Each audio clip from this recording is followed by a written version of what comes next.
La risa de la bruja. Fue por aquellos años de los 40 cuando don Eduardo Palomares compró una parcela cerca de donde los caminos de la 35 se juntan con el río Salado. Se llevó a vivir ahí a su hijo mayor, quien con su familia trabajaría la tierra que para todos daba. Eran los tiempos de bonanza por la producción algodonera.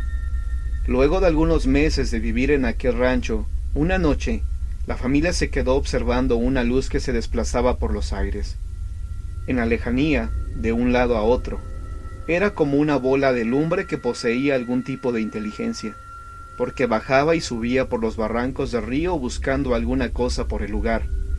Largo rato contemplaron aquel extraño ser, hasta que lo vieron alejarse hacia la sierra de Lampazos.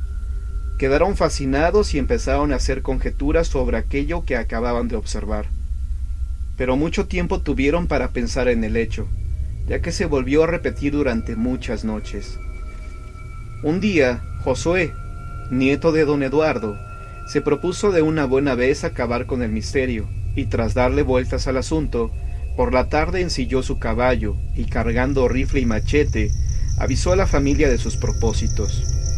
Y al caer el sol partió por el monte con la temeridad que da la ignorancia por tener 15 años, y pensar que nada hay en el mundo que esa edad no puede enfrentar. Sin prisa, avanzó por veredas entre parcelas y pastizales hasta llegar a las orillas del Salao, a la altura por donde se veía llegar aquella bola de fuego. Bajó del caballo y tomó posición de alerta mientras la noche iba abrazando los montes, invadiendo con su sombra cada rincón. Luna y estrellas salieron a recorrer los cielos de terciopelo, mientras el muchacho vigilaba el horizonte con el arma lista y la decisión en la mirada. No tuvo que esperar tanto. Una bola de luz apareció por el sur, y a largos saltos se iba poco a poco aproximando hacia su punto de espionaje. Volaba y tocaba tierra como si su vuelo no pudiera ser continuo, y al llegar al río, quedó flotando y empezó su exploración por todo el cauce, como buscando algo por una y otra orilla. Estaba a unos 100 metros de Josué, que contemplaba atento y ansioso por desentrañar el misterio, apretando cada vez más el fusil entre las manos. La luz iba y venía con parsimonia, sin prisa alguna, hasta que el muchacho, no pudiendo controlar la ansiedad y nerviosismo que lo invadía, le gritó entre retador y asustado. La luz quedó quieta y se apagó por un instante. Un ominoso silencio cayó sobre el paraje, y grillos y aves de la noche parecieron participar de la tensión del momento. Josué pensó que habría asustado al flamígero volador, y ya no volvería a aparecer por el lugar. De pronto, la luz apareció más lejos, y empezó a avanzar otra vez hacia donde estaba el muchacho. La bola de fuego se detuvo a unos 40 metros y quedó quieta, como observando también entre curiosa y burlona a su cazador. El tembloroso joven levantó el rifle y disparó.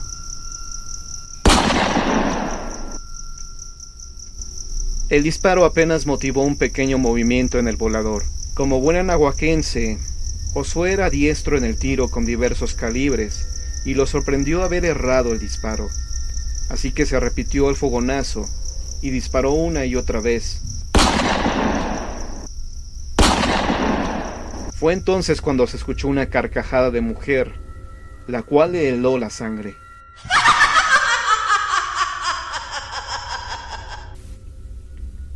La risa rebotaba por los barrancos y se repetía a lo largo del cauce, en un eco macabro que taladraba hasta el cerebro del atrevido, que arrepentido y tembloroso, bajó el rifle en espera de algo peor. Sin embargo, nada sucedió. La luz quedó ahí en tenebrosa espera hasta que empezó a volar lentamente en retirada. El cazador, sacando fuerzas del horror que lo embargaba, levantó el 22 e hizo un último disparo. La luz se detuvo y algo sucedió tan trivial como insólito. Se volvió a escuchar la risa, pero esta vez más siniestra. La luz se fue alejando lentamente, y Josué quedó ahí con el rifle, y el espanto le erizaba el cabello sin saber qué hacer.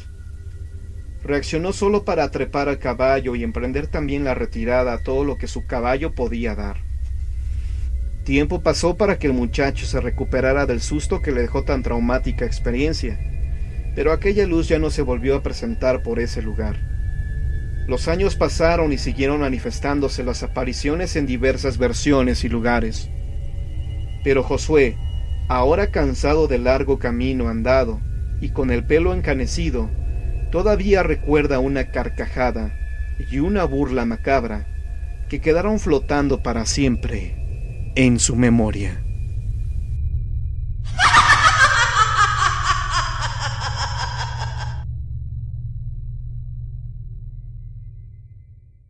Leyenda al callejón del fallecido en Oaxaca. Esta historia ocurrió durante la época colonial en la calle que ahora se llama 2 de Abril, la cual conduce al centro de Oaxaca. En aquellos años existían los llamados serenos, hombres que salían por las noches con un farol de petróleo para iluminarse ante la ausencia del alumbrado público y con la noble tarea de patrullar las calles. El sereno iba armado y también llevaba un silbato. Cuando existía alguna eventualidad, informaba de qué se trataba, por ejemplo, si estaba por llover o si había algún problema en la comunidad. De lo contrario, solo gritaba: «Son las 12 de la noche y todo sereno».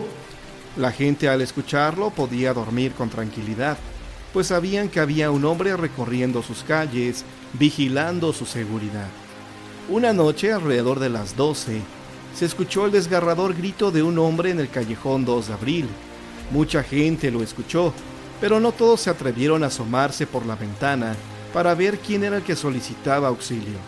Además, por la oscuridad de la noche, no era posible ver bien de quién se trataba. A los pocos minutos vieron pasar a paso firme y deprisa al sereno, el cual se dirigía a la iglesia del Marquesado. Cuando llegó a la iglesia, tocó en la puerta con insistencia hasta que salió el sacerdote. «¿Qué sucede, hijo?», le preguntó el cura, a lo cual el sereno le contestó que en el callejón 2 de Abril habían atacado a un pobre hombre y que necesitaba recibir los santos óleos porque muy difícilmente podría sobrevivir. El cura, al escuchar esto, no dudó en brindarle el servicio religioso al moribundo, así que tomó sus cosas y un quinqué con el cual alumbrarse. Acompañó al sereno hasta donde le indicó. El sacerdote vio que en el suelo estaba tirado un pobre hombre quejándose de dolor. Tenía una herida grande en el pecho provocada por un cuchillo. El sacerdote puso en el piso adoquinado su lámpara y escuchó su confesión. El hombre que tenía la herida mortal terminó su confesión. El cura le dio la absolución de sus pecados y untó los santos óleos. A los pocos minutos falleció. El cura terminó su labor piadosa y miró a su alrededor. Se encontraba solo en la calle, pues el sereno había desaparecido. El hombre de Dios sintió curiosidad por ver a quién había confesado y se llevó una espeluznante sorpresa.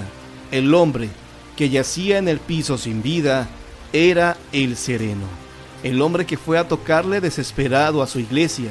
El sacerdote, al ver esto, por poco se desmaya. Hizo un gran esfuerzo por tomar sus cosas y regresar a su hogar.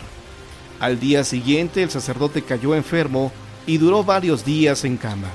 Cuando se repuso de este hecho insólito, el sacerdote perdió la audición del oído derecho, con el cual escuchó la confesión del moribundo.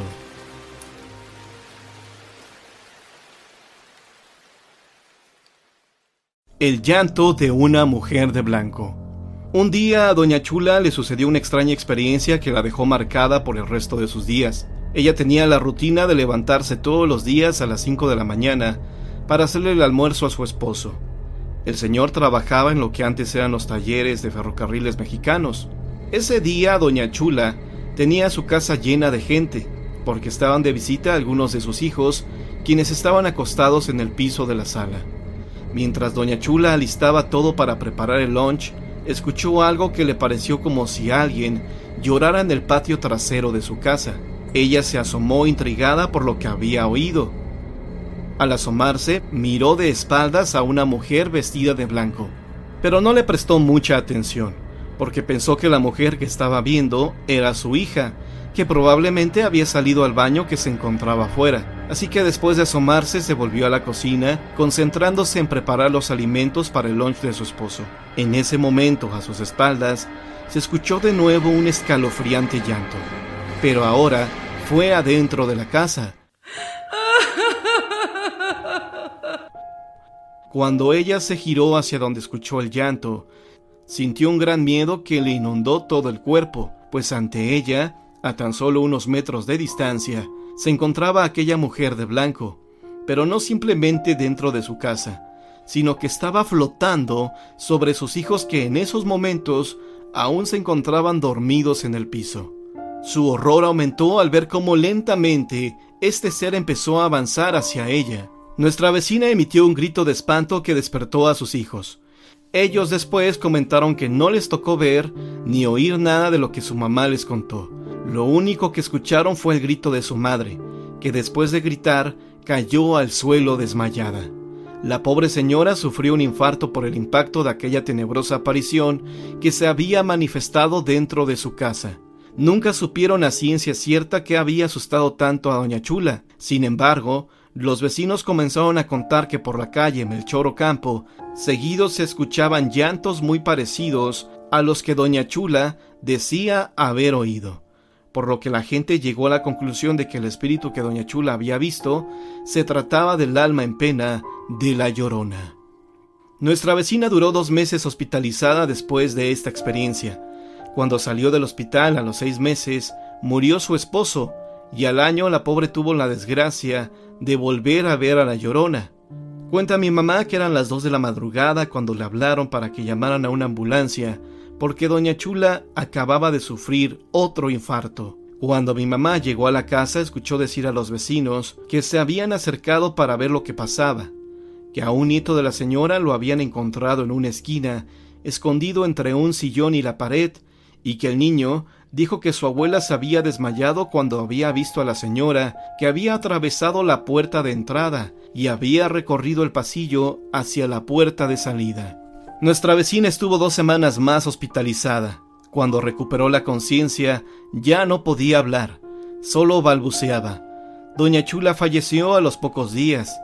Quienes la vieron dicen que su cara expresaba un gran horror, motivo por el cual la familia había decidido sellar el ataúd para que nadie viera su rostro. Actualmente la casa está en ruinas, ya que después de lo acontecido, ninguno de los 6 hijos quiso vivir ahí. Mi abuela contaba que años atrás, cuando Empalme tenía poco de haber sido fundado, una muchacha que vivía en esa misma calle se había enamorado de un hombre quien le arrebató su inocencia, y después no había querido casarse con ella, por lo que la muchacha, llena de dolor y tristeza, se quitó la vida.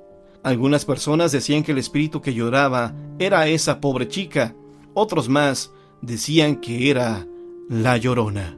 De lo que estaban seguros era de que algo muy aterrador había tomado la vida de doña Chula, algo que quizá aún siga ahí.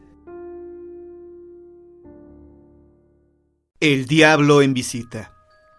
Tal como me lo contaron, te lo cuento. Fue en el vecino mineral de San Juan de Rayas, descubierto en el año de 1550, y aún dando las bonanzas de Valenciana, primeramente de 1760 a 1815, y posteriormente hasta los tiempos actuales. El relato trata de un niño de precoz inteligencia y de intachable conducta, hijo de rica familia que resolvió enviarlo al seminario con la idea, justa por cierto, de que realizara intensos estudios. Pasó, pues nuestro personaje a la ciudad de Morelia, capital del estado de Michoacán. Apresuraremos esta brevísima biografía e imaginémoslo ya ordenado sacerdote y de regreso al hogar paterno, cumpliendo devotamente con todos los deberes de su ministerio. Pero aquí viene lo raro, sin saber por qué nuestro personaje, que fue más tarde el historiador don Lucio Marmolejo, se inscribió en el Colegio de la Purísima, actualmente universidad, para estudiar la carrera de Derecho. Naturalmente que dejó la sotana y su porte circunspecto.